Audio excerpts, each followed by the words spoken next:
화평의 성도님들 한 주간 평안하셨습니까? 오늘 시즌 3 슬기로운 성경생활 2강을 진행하게 된 김기현 목사입니다. 저희들이 시간이 굉장히 빠른 것 같아요. 벌써 2강입니다. 2022년 슬기로운 성경생활을 저희들이 진행하는데 지난주에는 장태호 목사님께서 예레미야서 그리고 예레미야 애가서 말씀을 나눠 주셨습니다. 오늘은 저와 함께 에스겔서 1장부터 12장까지의 말씀을 함께 나누어 보면 좋을 것 같습니다. 저희가 말씀을 나누기에 앞서서 늘 권면드리는 준비물이 있죠. 성경책과 필기도구, 그리고 하루에 성경 2장을 읽자는 다짐하기가 있습니다. 이제 성경책과 필기도구 같은 경우에는 여러분들이 이렇게 읽다가 같이 따라오면서 이건 좀 중요한 내용 같은데, 이건 내 마음속에 좀 기억했으면 좋겠어 하는 내용들을 이게 적어보시고 확인해 두시면 좋겠다라는 의미에서 말씀을 드리고 있고요. 다짐하기가 훨씬 더 중요한 것 같습니다. 하루에 2장씩 읽어서 일주일간 진행하는 것이 생각보다 쉽지가 않습니다. 이 다짐하기를 저와 오늘 한번 다짐 또 하고 한 주간 열심히 달려보는 우리 화평의 성도님들이 되시면 좋을 것 같습니다. 지난주에 진행된 1강에서는 장태호 목사님이 예레미야서와 예레미야 애가서 말씀을 나눠주셨는데요. 그때 서두에 이런 얘기를 살짝 하셨어요. 이번 슬기로운 성경생활 시즌 3 진행이 쉽지가 않겠다. 왜냐하면 소선지서의 내용을 나누게 되는데 예레미야서 그리고 에스겔서 같은 부분을 진행하는데 저희가 잘 접하지 않은 성경이기 때문에 모르거든요. 잘 모르니까 이게 진행하기가 쉽지 않겠다 이런 말씀을 하셨어요. 굉장히 많은 말씀을 하신 것 같습니다. 이 심판이나 어떤 환상 이런 계시의 말씀이 이해하기 쉽지 않다는 어려움이 저희들 가운데 있죠. 분명히 있습니다. 저희가 에스겔서 하면은 37장에 나오는 마른 뼈가 살아나는 그 환상에 대한 이야기만 자주 설교를 통해서 들어보았지 나머지 내용은 잘 모르거든요. 그래서 오늘 진행을 할 때 저희들이 잘 몰랐던 내용들을 진행하게 되더라도 너무 당황치 마시고 천천히 따라와 주시면 좋을 것 같습니다. 오늘 진행 시간이 그렇게 길지는 않겠지만 그 시간 안에 최대한 잘 나누어 보도록 하겠습니다. 이제 서론입니다. 에스겔은 유다의 멸망으로 포로가 되었습니다. 포로가 되어서 바벨론에 잡혀가 활동한 특별한 경력의 포로기 선지자입니다. 에스겔이라는 이름의 뜻은 하나님께서 강건케 하신다라는 뜻이거든요. 하나님께서 강건하게 하신다. 이 이름의 뜻을 좀 기억하시면 좋겠고요. 에스겔이 선포한 메시지는 예루살렘의 멸망, 그에 따라서 바벨론의 포로가 되어 잡혀간 유다 백성들에게 하나님께서 행하신 심판의 정당성을 근거하고 있습니다. 그리고 그 이후에 진행될 하나님의 구원에 따른 유다 백성들의 회복을 예언함으로써 한때 하나님을 배도했던 이 백성들이 회개하고 돌아설 것을 촉구하죠. 그리고 마침내 새롭게 건설이 될 새 성전에서 드릴 예배의 영광을 기대하게 만듭니다. 이게 에스겔서의 내용입니다. 그래서 에스겔서는 크게 세 주요 부분으로 나누는데요. 1장부터 24장까지는 임박한 예루살렘의 파괴에 초점을 맞추고 있습니다. 오늘은 1장부터 12장까지의 내용만 다루기 때문에 이 파괴에 대한 내용도 다 다루지를 못해요. 굉장히 부정적이고 어려운 이야기들이 많이 있는데 차근차근 한번 나눠보고요. 25장부터 32장은 일부 주변 나라들에 대한 심판 예언을 포함하고 있습니다.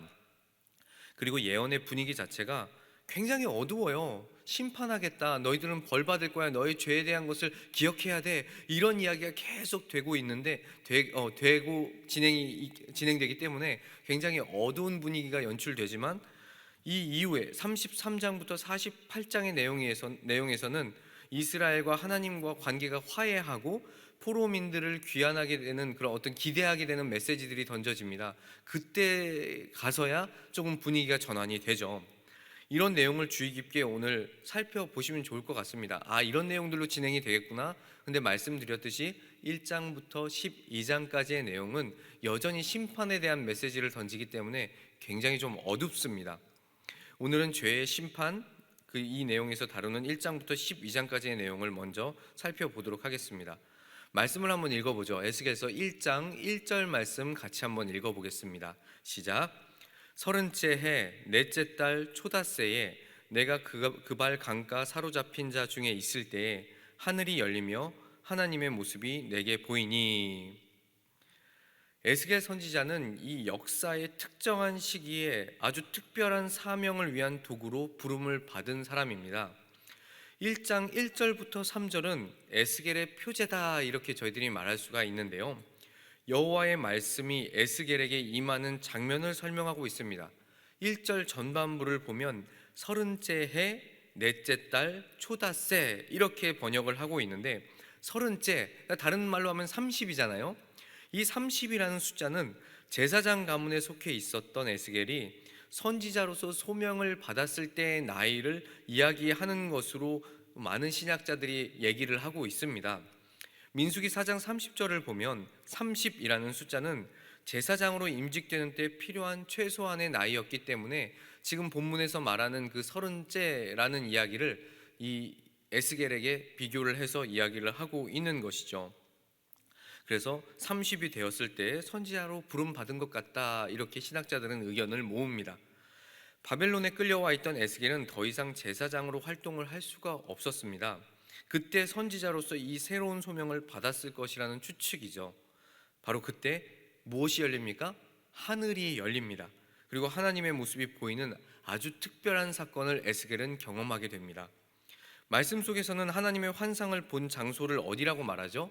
그발 강가라고 이야기를 하고 있는데, 이 그발 강가는 관계수로입니다. 그러니까 논밭에 물을 대어야 할 통로로 사용되는 곳인데, 이 그발 강가는 바벨론 남쪽 니프루성을 휘감고 흐르는 강이라고 합니다. 당시 유다의 포로들이 거주했던 곳인데, 우상 숭배로 인해서 더럽혀진 땅에 거주할 수밖에 없었던 것이죠. 하나님의 백성들은 하나님의 거룩한 그 처소에서 살아야 하는데, 그들의 죄로 인하여서 더럽혀진 땅에 거주할 수밖에 없었다는 것이죠. 그래서 포로민들은 정결 예식을 위해서 바벨론 여러 강변에 정착했는데, 그 중에 한 위치가 바로 이 그발 강가입니다.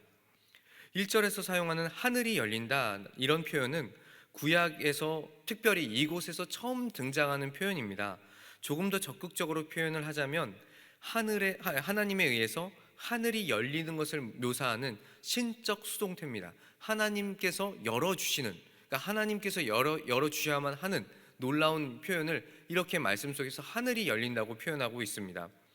이후에 하나님이 나타나시는 이상의 내용들은 심판의 계시로 저희들이 볼 수가 있어요.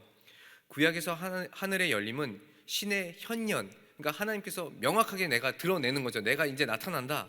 이게 현년하는 그 예비 단계로 나타나는데, 하나님이 임재하시기 전에 하늘이 갈라지고 휘장과 같이 열리는 장면이 이사야나 시편 등에 묘사가 되어 있거든요. 그리고 하늘의 창들이나 수문은 대부분 심판과 복에 대한 징조로 나뉘어서 저희들에게 나타나기 때문에 하늘의 열림은 복이나 심판에 관한 계시라고 저희들이 이해하면은 편할 것 같습니다. 말씀을 보시면 불 속에서 나오는 네 생물들은 제각기 인간의 형상을 가지고 있으며 네 개의 얼굴, 이 네 개의 얼굴은 사자, 인간, 황소, 독수리 이런 식으로 표현이 되는데, 이 네 개의 얼굴과 네 개의 날개, 송아지 같은 발, 날개 아래에 있는 사람의 손등을 가지고 있다고 말합니다. 말씀을 읽어보는 게 좋을 것 같죠? 에스겔서 1장 5절부터 8절까지 그리고 10절도 이어서 같이 한번 읽어보겠습니다. 시작. 그 속에서 네 생물의 형상이 나타나는데 그들의 모양이 이러하니 그들에게 사람의 형상이 있더라. 그들에게 각각 네 얼굴과 네 날개가 있고 그들의 다리는 곧은 다리요 그들의 발바닥은 송아지 발바닥 같고 광낸 구리 같이 빛나며 그 사방 날개 밑에는 각각 사람의 손이 있더라.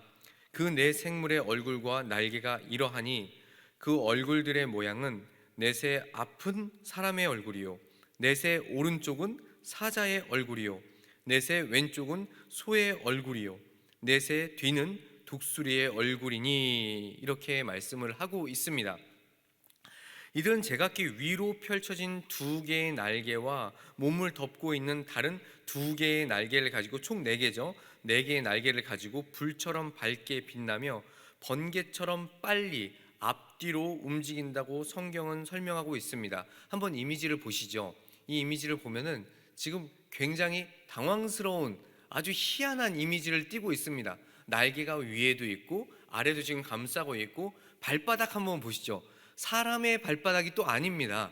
무슨 발굽? 발음도 잘 안 되네요. 발굽 같기도 하고 묘하게 되어 있죠. 그리고 손도 나와 있고, 지금 성경에서 설명하는 것처럼 얼굴이 있습니다. 그리고 오른쪽에도 다른 얼굴이 있고, 왼쪽에도 다른 얼굴이 있고, 뒤에도 다른 얼굴이 지금 그림에는 표현되어 있지 않은데 아마 독수리의 얼굴이 있을 거예요.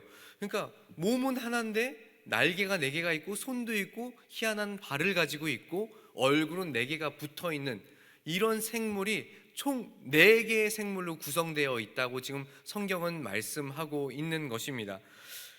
이 생물에 관한 묘사가 저희가 보기에는 굉장히 기괴스럽습니다. 뭐 이런 이미지를 지금 성경에서는 말씀하시지, 이렇게 할 수도 있는데, 재미있는 것은 이 당시의 사람들이 이것을 이해할 때에는 그렇게 어렵게 이해하지 않았을 수도 있습니다. 고대 근동의 조각은 이런 지금 이미지를 보여드렸던 것처럼 반인반수 생물들이 다수 있기 때문에 그 당시에 이 말씀을 듣는 사람들은 그렇게 이상하지는 않았을 것입니다. 저희들에게는 굉장히 기괴하죠. 에스겔의 환상이 묘사된 그대로 이 모습 그대로 등장을 하는 것인지, 생물이 이런 모습으로 등장을 하는지 아니면 조금 다른 모습인지는 저희들이 명확하게 알 수는 없지만, 이 환상 자체로만 봤을 때는 하나님께서 신적 계시를 자기 백성에게 살고 있는 그 문화적 상황에 맞게, 그들이 알고 있는 표현에 맞게 등장하고 알려주신 것이다 라고 저희들은 이해하면 편할 것 같습니다. 15절 말씀을 보면 각 생물들 옆에 바퀴가 있다고도 말씀하고 있거든요. 이 바퀴가 어떤 모양인지는 신학자들 사이에서도 의견이 굉장히 분분합니다. 해석하기가 조금 어려워요. 이것에 대해서 완벽한 이해가 저희들은 하기 좀 어렵기 때문에 내 생물들과 바퀴들은 하나님의 전차로서의 기능을 하고 있다, 하나님의 전차다, 그 정도의 역할만 저희들이 기억을 하면 좋을 것 같습니다. 에스겔서 2장을 보겠습니다. 에스겔서 2장을 보면 하나님께서는 에스겔을 인자라고 칭하고 있습니다. 근데 이 표현은 단순히 인간을 가리키는 관용어로 저희들이 이해를 해야 맞을 것 같습니다. 그러니까 관용어라는 것은 그 언어 자체가 가지고 있는 특유한 습관, 이런 것들을 저희들이 표현할 때 관용어라고 하는데, 우리 성도님들은 잘 아시겠지만 신약 성경을 보면 인자라는 단어는 예수님을 말씀하거든요. 그러니까 예수님이라고 이야기를 하는 건가 라고 지금 성경의 내용을 오해하실 수가 있는데, 지금 성경에서 말하는 인자라는 단어는 단순히 에스겔이라는 사람을 뜻하는 것으로 이해하는 것이 맞을 것 같습니다. 예수님은 아닌 겁니다. 에스겔을 뜻하는데, 에스겔서 2장 1절과 2절 말씀을 같이 한번 읽어보도록 하겠습니다. 시작. 그가 내게 이르시되 인자야 내 발로 일어서라, 내가 내게 말하리라 하시며, 그가 내게 말씀하실 때에 그 영이 내게 임하사 나를 일으켜 내 발로 세우시기로 내가 그 말씀하시는 자의 소리를 들으니. 이 인자라는 호칭을 통해서 에스겔이 목격하고 있는 이 초자연적인 생물과 구별해서 설명을 하고 있는 것이죠. 그리고 여호와께서 에스겔에서 너는 일어서라 라고 명하실 때 그는 계속 얼굴을 땅에 댄 채로 있고자 했습니다. 뭔가 지금 이 상황이, 자신에게 주어진 상황이 너무 답답하고 괴로운 거예요. 그래서 얼굴을 땅에 댄 채 있고 싶어 했지만 한 영이 그에게 힘을 주어 일으켜 세웁니다.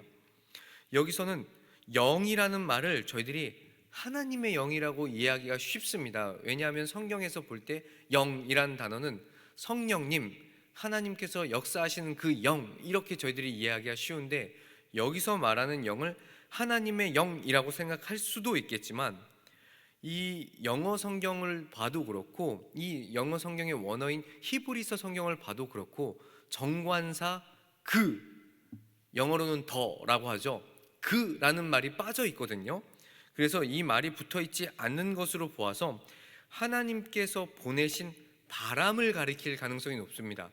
성령님의 그 영이 아니라 바람을 가리킬 가능성이 굉장히 높아요. 에스겔서를 보면 히브리어 루아흐라는 단어를 종종 사용하는데 거의 바람을 뜻하는 단어로 사용을 하고 있거든요. 이것을 뭐 바람이라고도 설명을 하고 영이라고도 이야기를 하는데, 지금 전반적으로 바람의 뜻하는 단어로 사용을 하고 있기 때문에 저희들이 그렇게 해석해 보는 것이 좋을 것 같습니다. 에스겔서 37장을 보면 이 루아흐라는 단어를 호흡 또는 숨이라는 뜻으로 해석을 하고 있는데, 에스겔서를 살펴보면은 이 숨 또는 바람, 이제 같은 내용이 되겠죠. 숨이 바람이고 바람이고 숨, 지금 그것을 이야기를 하는가 보다, 그것을 영이라고 말하는가 보다 이해를 해야 될 텐데, 이 숨 또는 바람은 마른 뼈들 안으로 들어가서 그 뼈들을 소생시킵니다. 에스겔서 37장 말씀 아시죠? 마른 뼈가 살아나는 그 놀라운 역사, 그것에 대해서 얘기할 때 똑같이 루아흐라는 단어를 사용하는데, 그것이 지금 앞에서는 바람이라는 내용이고 그것이 결국 숨이라는 뜻으로 저희들이 이해할 수도 있는 것입니다. 이처럼 바람 또는 생명을 주는 숨은 온몸이 거의 마비된 것과 다름없는 에스겔 안으로 들어갑니다. 지금 머리를 땅에 박고서 너무 답답해하고 있는 에스겔 안으로 들어와서 그에게 움직일 수 있는 힘을 주고 있다는 말씀입니다. 왜 에스겔에게 움직일 힘을 주셔야만 했던 것인지 말씀의 상황을 살펴보면 알 수가 있습니다. 에스겔서 2장 6절부터 7절까지의 말씀을 같이 읽어보겠습니다. 시작. 인자야, 너는 비록 가시와 찔레와 함께 있으며 정갈 가운데에 거주할지라도 그들을 두려워하지 말고 그들의 말을 두려워하지 말지어다. 그들은 패역한 족속이라도 그 말을 두려워하지 말며 그 얼굴을 무서워하지 말지어다. 그들은 심히 패역한 자라. 그들이 듣든지 아니 듣든지 너는 내 말로 고할지어다. 바로 이 부분에서 하나님께서는 에스겔에게 예언자로서의 공식적인 소명을 주는 것입니다. 이스라엘 백성의 저항이 굉장히 격렬하겠지만 하나님의 말씀을 에스겔은 담대하게 선포해야만 했습니다. 네가 이 말씀을 전하기에 앞서서 너무 두렵고 떨리고 답답하고 괴롭겠지만 너는 고개를 땅에 묻지 말고 일어나서 담대하게 말씀을 선포해라. 지금 그 이야기를 하나님께서는 하고 계신 것입니다. 그렇게 그의 소명을 상기시키면서 자신의 새 예언자 에스겔에게 재앙과 파멸의 메시지를 담은 두루마기를 먹으라고 하나님은 명령하십니다. 에스겔서 2장 8절 후반부부터 3장 2절까지의 말씀을 같이 한번 읽어보겠습니다. 시작. 내 입을 벌리고 내가 내게 주는 것을 먹으라 하시기로 내가 보니 보라, 한 손이 나를 향하여 펴지고 보라, 그 안에 두루마리 책이 있더라. 그가 그것을 내 앞에 펴시니 그 안팎에 글이 있는데 그 위에 애가와 애곡과 재앙의 말이 기록되었더라. 또 그가 내게 이르시되 인자야, 너는 발견한 것을 먹으라. 너는 이 두루마리를 먹고 가서 이스라엘 족속에게 말하라 하시기로 내가 입을 벌리니 그가 그 두루마리를 내게 먹이시며. 이 환상에 대해서 이것이 환상 자체인지 정말 이 두루마리를 이 에스겔 선지자가 섭취하였는지에 대한 의견이 또 분분하지만 일단은 환상 자체로 놓고 이야기를 하도록 하겠습니다. 이 환상의 요점은 두 가지로 볼 수 있습니다. 첫째, 하나님의 말씀은 위험한 예언 사역 중에서도 예언자를 지켜준다는 것입니다. 어려운 상황이겠지만 내가 너를 지키겠다, 그러니까 너는 예언하라, 이 말씀입니다. 둘째, 예언자는 심판을 선포하지만 아이러니하게도 그에게 오히려 만족감을 줄 것이기 때문입니다. 왜냐하면 하나님의 대변인으로서의 일을 지금 하고 있기 때문입니다. 다시 설명드립니다. 환상의 요점은 두 가지입니다. 말씀이 정말 어렵다, 상대방에게 어려운 마음을 줄 수 있기 때문에 네가 이 말씀을 이야기하기 어려울 수 있겠지만 너는 담대히 전하라. 담대히 전하게 되면 너는 오히려 그것을 통해서 하나님의 그 능력, 희열을 얻게 될 것이다. 이런 이야기를 하고 있는 것입니다. 에스겔은 자신이 본 것과 들은 것으로 인해 감정의 급격한 변화를 겪습니다. 뭐 이런 마음이 들겠죠. 내가 이걸 정말 해야만 되나? 하지 말아야 하는 거 아닌가? 도망가야 하나? 어떻게 해야지? 이 심판의 메시지를 어떻게 전하지? 뭐 여러 가지 감정이 막 교차됐을 것 같아요. 그런 감정의 변화를 겪은 후에 그발 강가에 거주하는 포로민들 중에 이제 앉아 있으면서 일주일 동안 말을 하지 않고 침묵을 진행하게 됩니다. 에스겔서 2장 15절 말씀을 제가 읽어 드립니다.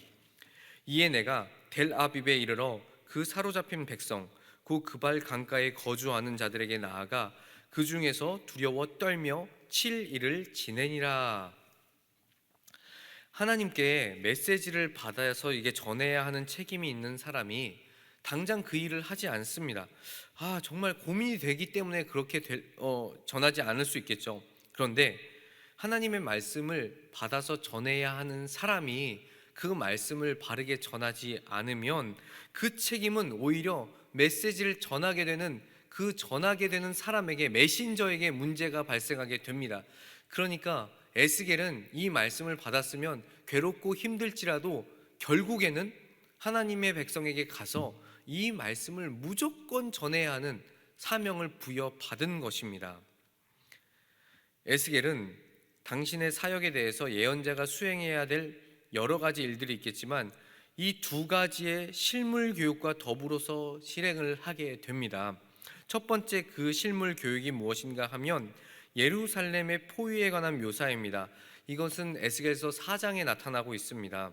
두 번째는 하나님의 백성의 파멸과 사로잡힘에 초점을 맞추고 있습니다.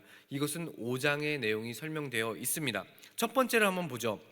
4장 1절부터 17절에서 말하는 예루살렘의 포위에 관한 내용입니다. 4장 1절을 살펴보면 하나님은 에스겔에게 벽돌 위에 예루살렘의 지도를 그리라고 명령을 하십니다. 그리고 철판을 가져다가 하나님과 벽돌 사이에 이 철판을 세우라고 말하죠. 그리고 벽돌 쪽을 보라고도 말씀을 합니다. 이런 행동들은 모두 이스라엘에게 있어서 하나의 표징이 될 수가 있는데요. 그가 사용한 철판이 무엇인가 하면 하나님과 그의 백성 사이에 있는 장애물을 상징합니다. 이 철판 자체가 장애물이 됩니다. 그리고 예언자에게 벽돌 쪽을 보라고 이야기하는 것은 예루살렘을 심판하기로 한 하나님의 결정에 대한 내용을 설명하는 것입니다. 실물 교육은 이것으로 끝나지 않죠. 에스겔은 자신의 왼쪽으로 누워야 하는데 이 왼쪽으로 390일 동안이나 동일한 행동을 취해야 합니다. 그 이유는 이스라엘 백성이 죄로 인해서 짓눌림을 당한 기간이 390년이 되기 때문입니다. 이어서 예언자는 오른쪽으로 40일간 누워서 유다 족속의 죄악을 담당해야만 했습니다. 그럼 지금 숫자적으로 생각해 볼까요? 390 더하기 40 하면은 430일, 엄청난 시간 동안에 누워서 이쪽에 한쪽으로 오래 있다가 또 한쪽으로 틀어서 오래 있어야 하는, 이렇게 하게 되면은 사람의 몸이 굉장히 문제가 발생할 수 있거든요. 그래서 저희들이 이 이야기를 보게 되면 하나님께서 말씀하신 내용의 기간이 이것이 정말로 390일이고 40일인지에 대한 고민을 하게 되는데, 이것은 조금 이해하기 어려워요. 숫자적으로만 판단하면 조금 이해하기 어렵습니다. 사람이 한쪽으로만 누워있는 것은 어려우니까 한동안 정해진 시간에 이 에스겔이 그 행동을 취해야만 했다 정도로 저희들이 이해하는 것이 일단은 편할 것 같습니다. 어쩌면 391, 40일 정확하게 그 시간 동안 누워 있었을지도 모르겠습니다만, 일단 저희들의 이해로는 그것이 어렵기 때문에 정해진 시간 동안에 그렇게 있었나 보다 생각하는 것이 조금 더 저희들에게는 편할 것 같고요. 에스겔은 하나님으로부터 이런 터무니없고 부당한 명령을 받았다고 생각할 수 있는 아주 충분한 상황이었습니다. 이어서 보겠습니다. 이제 5장의 내용은 실물교육 두 번째 단계이죠. 파멸과 사로잡힘이란 내용인데, 5장의 내용을 살펴보면 에스겔의 다음 표징 행동은 그의 머리털과 수염을 밀고 그것을 똑같은 무게의 새 덩이로 나눌 것을 요청을 합니다. 에스겔서 5장 1절의 말씀을 같이 한번 읽어보겠습니다. 같이 한번 읽습니다. 시작. 너 인자야, 너는 날카로운 칼을 가져다가 삭도로 삼아 내 머리털과 수염을 깎아서 저울로 달아 나누어 두라. 지금 진행되는 에스겔서 말씀은 정말 굉장히 어렵고 힘듭니다. 대체 무슨 말씀을 하시는 거고 무슨 이야기를 하시려는 건지 도저히 상상하기가 어려운 내용입니다. 해석이 좀 어려워요. 에스겔은 첫 번째 상징 행동을 마친 후에 한 무더기의 머리털을 성읍 안에서 불태워야 하고, 두 번째 무더기는 칼로 쳐야 하고, 세 번째 무더기는 바람에 흩날려야 한다고 설명을 하고 있습니다. 이게 무슨 소리냐? 이 행동들은 예루살렘 3분의 1이 전염병과 기근, 다른 3분의 1은 칼로 죽임을 당할 것, 그리고 마지막 3분의 1은 포로로 잡혀가서 고통당할 것을 말씀하는 것입니다. 이것이 이제 훗날 설명될 내용들인데 여기서 먼저 저희들에게 알려주는 것이죠. 그렇다면 왜 이렇게 하나님의 심판은 가혹한 것일까요? 이런 질문을 저희들이 안 할 수가 없습니다. 어째 하나님의 심판이 이렇게 가혹한가? 그렇게까지 해야만 할까? 그런 궁금증이 있을 수 있는데, 에스겔서 5장 5절을 보면 하나님의 입장에서 볼 때 예루살렘은 열방의 중심부에 있는 성읍입니다. 그리고 그들은 매우 특별한 지위를 가지고 있었고 특별한 모든 것을 누리고 있는 상황이었습니다. 그러나 유다 백성들은 계약 관계에서 비롯한 하나님께서 요구하시는 그런 모든 요구들, 이런 사항들을 다 거역했고 하나님을 배신했습니다. 주변 이방 나라들보다도 낮은 도덕적 수준을 또 보여주었던 것이 바로 하나님의 백성, 이 유다 백성들입니다. 이에 관련된 죄는 에스겔서 22장에 상세하게 나열이 되어 있는데, 하나님은 여기서 그들의 우상 숭배에 초점을 맞춰서 이야기를 하고 계시거든요. 어쨌든 하나님의 입장에서 볼 때 예루살렘은, 이 유다 백성은 하나님의 백성임에도 불구하고 이방 나라들보다 도덕적으로도 낮은 수준을 가지고 있고 훨씬 더 죄악된 모습으로 살고 있었기 때문에 열방이 보는 앞에서, 모두가 보는 앞에서 공개적으로 수치를 당하는 것이 마땅하다는 것입니다. 마땅한 죄인들이라고 지금 하나님께서는 오히려 항변을 하고 있는 것이죠. 그렇다면 그 수치가 뭐겠습니까? 그들이 사는 곳에서 먹을 것을 찾지 못하게 되고 굶주리는 거민들로 하여금 육식풍습에 의존하게 만든다고 성경은 설명을 합니다. 제가 그 말씀을 다 찾아서 읽지는 않습니다. 우리 성도님들이 에스겔서 말씀 1장부터 12장 말씀을 차근차근 살펴보시면서 이런 내용들을 확인하셔야 됩니다. 그리고 먹을 것을 찾지 못한 짐승들이 예루살렘에 쳐들어와서 어린 자녀들을 잡아먹을 것이라고 말씀하고 있습니다. 굉장히 무섭고 두렵고 떨리는 내용들을 지금 하나님께서는 예언으로 말씀하는 것입니다. 5장에서는 일단 저주가 성취되면 하나님의 진노는 가라앉을 것이라고 말씀합니다. 이제 넘어가겠습니다. 이제 6장과 7장의 내용은 4장부터 5장에 설명된 실물 교육이 전달하고 있는 메시지를 되풀이하는데 두 개의 심판 예언을 포함을 하고 있습니다. 에스겔서 6장 1절과 에스겔서 7장 1절을 살펴보면은 이렇게 말씀하고 있는데요. 같이 한번 읽어보면 좋겠습니다. 시작. 여호와의 말씀이 내게 임하여 이르시되, 또 이어서 있습니다. 또 여호와의 말씀이 내게 임하여 이르시되. 무슨 말씀이 반복되고 있죠? 여호와의 말씀이 내게 임하여 이르시되, 여호와의 말씀이 임하여 이르시되라는 말씀이 반복되고 있습니다. 이 말씀이 임하다라는 공식을 사용하면서 심판의 예언을 진행하고 있는 것이죠. 첫 번째 예언은 6장에서 등장을 하는데, 이 예언의 핵심은 하나님의 심판이 그 땅의 우상 숭배 중심에 임할 거라는 말입니다. 두 번째 예언은 7장에서 나오는데 하나님의 날에 동반될 끔찍한 전쟁을 묘사합니다. 지금 7장까지의 내용을 저희들이 계속 빠르게 진행을 하고 있는데, 이건 무슨 이야기를 계속 연속적으로 이야기를 하고 있죠? 유다 백성은 심판받을 것이다, 그들은 죄인이다 라는 말을 하고 있는 것입니다. 7장의 내용을 살펴보면 하나님은 공평하게 정확한 심판을 실행할 것이며 조금도 자비를 베풀지 않을 것이라고 말씀합니다. 그리고 심판의 결과로 인해서 유다 백성은 하나님의 권위와 능력을 인정하지 않을 수밖에 없게 됩니다. 하나님께서 자신의 능력을 그런 심판과 여러 가지 어려움들을 통하여서 나타내신다는 것이죠. 에스겔은 주전 592년 9월 자기 집에서 유다 장로들 앞에 앉아 있을 때 하나님으로부터 하나의 환상을 받게 됩니다. 지금 말씀을 계속 빠르게 진행하기 때문에 환상이 어떻게 진행되는지 잘 머릿속에 들어오시지 않을 수도 있어요. 꼭 말씀을 보셔야 하는데, 첫 번째는 내 생물에 대한 환상을 보았고 지금 또 다른 환상으로 계속 이어져서 에스겔에게 등장하고 있습니다. 그리고 그 환상들은 결국 심판의 메시지로 연결이 됩니다. 다시 한번 말씀드리는데 주전 592년 9월 자기 집에서 유다 장로들 앞에 앉아 있을 때 하나님으로부터 하나의 환상을 또 받게 됩니다. 에스겔서 8장 1절 말씀 같이 한번 읽어보겠습니다. 시작. 여섯째 해 여섯째 달 초닷새에 나는 집에 앉았고 유다의 장로들은 내 앞에 앉아 있는데 주 여호와의 권능이 거기에서 내게 내리기로.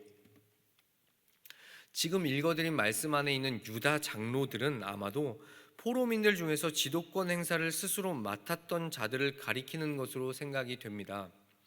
환상 속에서 예루살렘으로 옮겨진 그는 성전 안에서 우상 숭배가 행해지고 있는 것을 보며 이어서 하나님의 영광이 성전과 성읍으로부터 떠나는 것을 목격하게 됩니다. 이것이 에스겔서 8장 2절 말씀에 있습니다.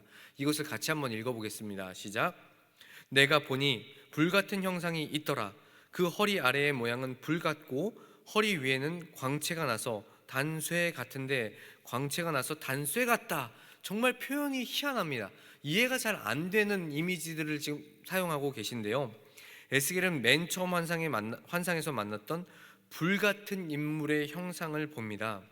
지금 읽은 2절 이후의 말씀을 보면 하나님은 에스겔에게 거기서 진행되던 가증한 일들, 이것을 바라보라고 지시하시고 있습니다. 그리고 이 우상 숭배 행동 때문에 가증한 일들이라는 것은 우상 숭배로 연결이 되는데, 우상 숭배 때문에 자신의 성소를 떠날 수밖에 없다는 말씀을 하고 있는 것입니다. 그러나 우상 숭배가 유다의 유일한 죄는 아닙니다. 폭력과 사회적인 불의 역시 그 땅을 가득 채우고 있음을 에스겔서 8장 17절 말씀을 통해서 저희들은 확인할 수 있는데요. 이 말씀도 같이 한번 읽어보겠습니다. 시작. 또 내게 이르시되 인자야 내가 보았느냐 유다 족속이 여기에서 행한 가증한 일을 적다 하겠느냐. 그들이 그 땅을 폭행으로 채우고 또다시 내 노여움을 일으키며 심지어 나뭇가지를 그 코에 두었느니라. 지금 나뭇가지를 그 코에 두었다는 표현은 이제 조금 이따가 살펴볼 텐데요. 유다 백성은 우상 숭배를 통해서 10계명의 첫 번째 계명 그리고 두 번째 계명을 모두 위반하게 됩니다. 그리고 하나님께서 말씀하시는 사랑의 기본 정신도 다 어겨버렸습니다. 하나님과 언약을 맺은 언약 백성, 하나님의 백성인 이 유다 백성이 하나님의 말씀을 도저히 지키지 않습니다. 자신의 삶 가운데 즐거움만 찾아 행하려고 합니다. 그러니까 하나님은 이제 노엽게 되고 그들의 행동들을 책망하시는데, 하나님께서는 에스겔서 8장 18절에서 이렇게 말씀을 하십니다. 이것은 제가 읽어 드릴게요. 그러므로 나도 분노로 갚아 불쌍히 여기지 아니하며 긍휼을 베풀지도 아니하리니 그들이 큰 소리로 내 귀에 부르짖을지라도 내가 듣지 아니하리라. 아무리 부르짖고 그들이 울부짖어도 하나님께서는 반응하시지 않겠다는 말씀을 하고 있습니다. 정말 무서운 것이죠. 하나님의 심판은 불가피한 것이었습니다. 신학자들은 유다 백성이 나뭇가지를 그 코에 두었다는 이 표현, 17절 후반부에 있는 이 표현에 대해서 여러 가지 의견이 분분합니다. 해석이 조금 어려운 부분이거든요. 어떤 이들은 메소포타미아 지역의 조각품 증거에 기초하여 나뭇가지를 코에 둔 행동이 이방신 숭배와 관련된 의례에 해당하는 것으로 설명을 하기도 합니다. 어찌되었든 이 모양 자체, 이 나뭇가지를 그 코에 두었다는 이 표현 자체는 이방신을 숭배하는 어떤 표현일 것이다 라고 신학자들은 해석을 하는 것이거든요. 그러니까 이 유다 백성들은 하나님을 멀리하고 이방신을 숭배하는 것을 즐겨했던 죄인들이라는 것입니다. 그들의 행동은 하나님으로부터 멀어졌고 이미 하나님을 집중하는 모습은 아니라는 것이죠. 이런 심판의 내용은 에스겔서 9장에서도 확인할 수 있습니다. 성전 문지방의 자기 자리에서 하나님은 서기관에게 성읍을 두루 돌아다니면서 성읍 안에서 행해지는 우상 숭배 행위들에 대해서 탄식하는 자들의 이마 위에 특별한 표시를 하라고 이야기를 하시거든요. 에스겔서 9장 3절부터 6절 말씀을 보시면은 이 표시에 대한 이야기를 확인할 수 있습니다. 같이 한번 읽어보겠습니다. 시작. 그룹에 머물러 있던 이스라엘 하나님의 영광이 성전 문지방에 이르더니 여호와께서 그 가는 베옷을 입고 서기관의 먹그릇을 찬 사람을 불러 여호와께서 이르시되 너는 예루살렘 성읍 중에 순행하여 그 가운데에서 행하는 모든 가증한 일로 말미암아 탄식하며 우는 자의 이마에 표를 그리라 하시고 그들에 대하여 내 귀에 이르시되 너희는 그를 따라 성읍 중에 다니며 불쌍히 여기지 말며 긍휼을 베풀지 말고 쳐서 늙은 자와 젊은 자와 처녀와 어린이와 여자를 다 죽이되 이마에 표 있는 자에게는 가까이 하지 말라. 내 성소에서 시작할지니라 하시매 그들이 성전 앞에 있는 늙은 자들로부터 시작하더라. 지금 이마에 표를 그리라고 말씀할 때 사용된 이 표라는 단어는 히브리어로 타우라는 단어입니다. 타우. 제가 지금 따로 설명드리지는 않는데 이 타우는 히브리어 알파벳의 마지막 철자거든요. 이 에스겔 시대에는 이 타우라는 단어를 X, 영어로도 X라고 하는데 X나 십자가의 모양을 가지고 있었습니다. 하나님께서는 서기관을 따라서 성읍 가운데 다니면서 나이나 성별과 다 관계없이 이마에 표시를 하지 않은 사람들은 모두 죽이라고 말씀을 합니다. 근데 다른 말로 이마에 표시가 있는 사람들은 살 수가 있었습니다. 이 말씀을 지금 진행하고 있습니다. 그런데 이마에 표시가 없는 사람들을 모두 죽이겠다는 이런 대살육의 표현, 이 대살육의 내용을 에스겔은 도저히 견디기가 어려웠던 것입니다. 그래서 과연 하나님께서 유다 백성을 전부 멸하시렵니까? 멸하시려고 하시는 것입니까? 이렇게 물을 때 그 내용에 대해서 하나님은 다시 한번 반응을 해주시는데 어떻게 반응하시는고 하니 유다 백성 스스로가 그 땅을 무죄한 자들의 피로 가득 채웠기 때문이다. 그들은 당연히 심판받아 마땅하다라고 변호를 하십니다. 이렇게 하나님께서 자신이 유다 백성을 심판하는 것이 합당하다고 말씀하실 때에 서기관이 들어옵니다. 그리고 서기관은 하나님의 명령대로 행한 모든 일을 실행했고 의로운 자들에게는 표시해 두었음을 말씀합니다. 이때 에스겔은 맨 처음 에스겔 1장에서 등장한 환상에서 보았던 보석 보좌를 목격하게 되는데요. 에스겔서 10장 1절 말씀을 같이 한번 읽어보겠습니다. 시작. 이에 내가 보니 그룹들 머리 위 궁창에 남보석 같은 것이 나타나는데 그들 위에 보좌의 형상이 있는 것 같더라. 예전과 동일하게 그룹들로 불리는 이 생물들이 받치고 있는 투명한 대 위에 앉아 있습니다. 그리고 에스겔서 10장 9절 이하의 내용을 살펴보면 에스겔은 다시금 바퀴들의 외양과 움직임에 대해서 묘사를 하고 그룹들이 어떻게 생겼는지 설명을 하고 있습니다. 그런데 이런 묘사가 이전보다 더 상세했으면 좋겠는데 오히려 내용은 더 상세하지가 않아요. 그래서 이해하기 조금 어렵지만 그룹들이 바퀴들과 마찬가지로 전차라고 표현을 했는데 바퀴들과 마찬가지로 눈들이 가득 차 있다는 새로운 정보를 저희는 말씀을 통해서 확인할 수 있습니다. 그러니까 그냥 이미지는 단순하게 조금 상상을 해보시고 생물이 그렇게 있다. 그 얼굴 4개가 가진 한 몸통을 가진 날개도 있는 그리고 전차 그 생물들이 있는데 그 생물들 전차에 그 바퀴에 보니까 또 눈들이 달려 있더라. 이런 정도로 이해를 하시면 될 것 같습니다.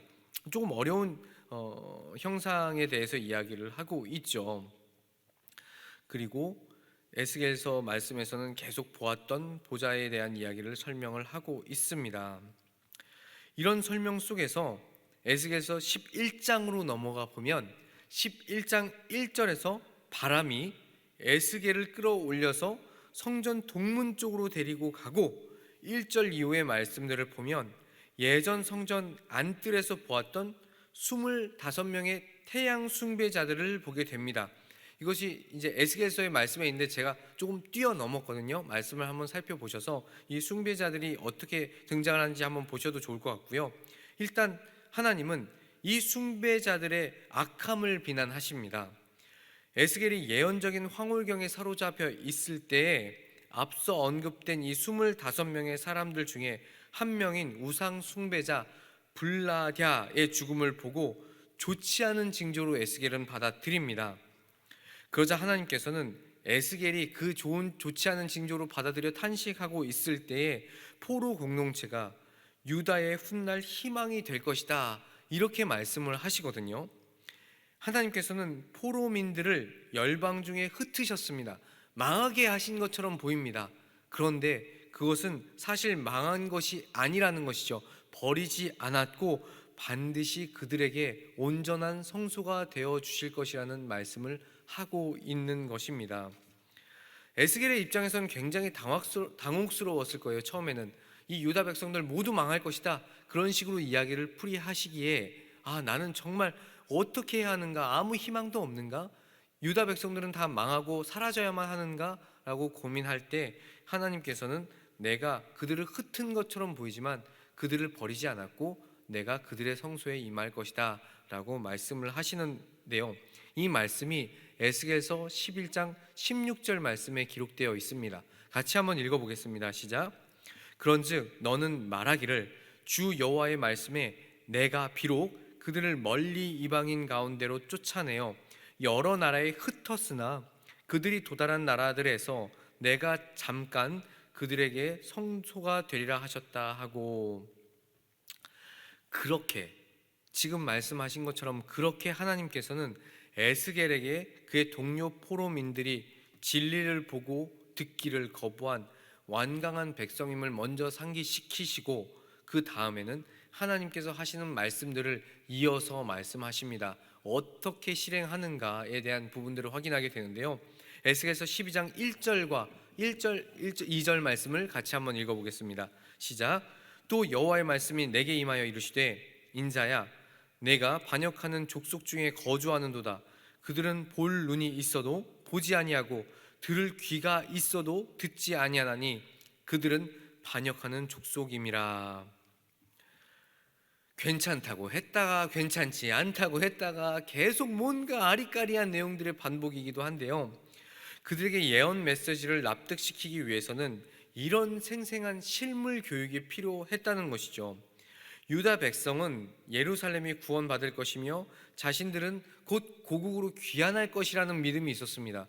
굉장히 헛된 믿음입니다. 그들이 온전한 삶을 살고 있지 않은데 어떻게 잘 될 수가 있겠습니까? 여호와는 에스겔에게 포로민처럼 짐을 싸들고서 집 밖으로 나가라, 이렇게 명령을 하시거든요.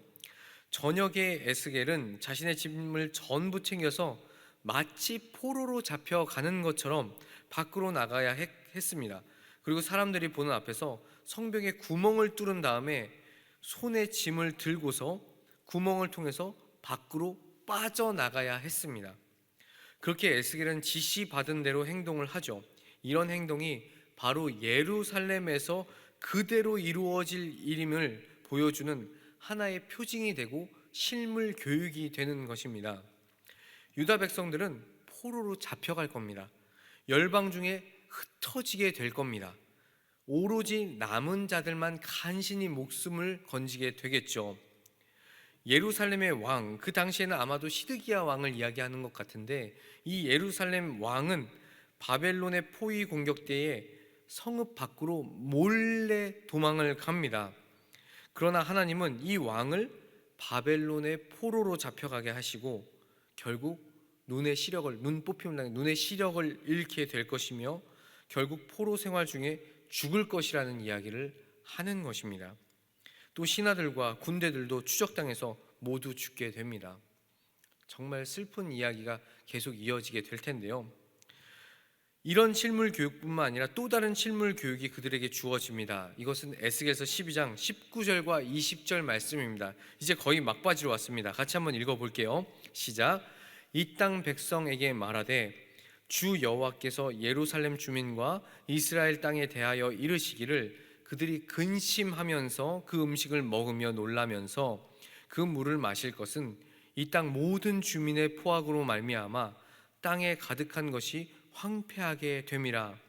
사람이 거주하는 성읍들이 황폐하며 땅이 적막하리니 내가 여호와인 줄을 너희가 알리라 하셨다 하라. 아멘. 에스겔은 마치 무엇인가 두려워하는 듯한 모습으로 떨면서 음식물을 먹을 것이고, 예루살렘에 남아있던 자들도 두려움에 사로잡힌 채 음식물을 먹을 것입니다.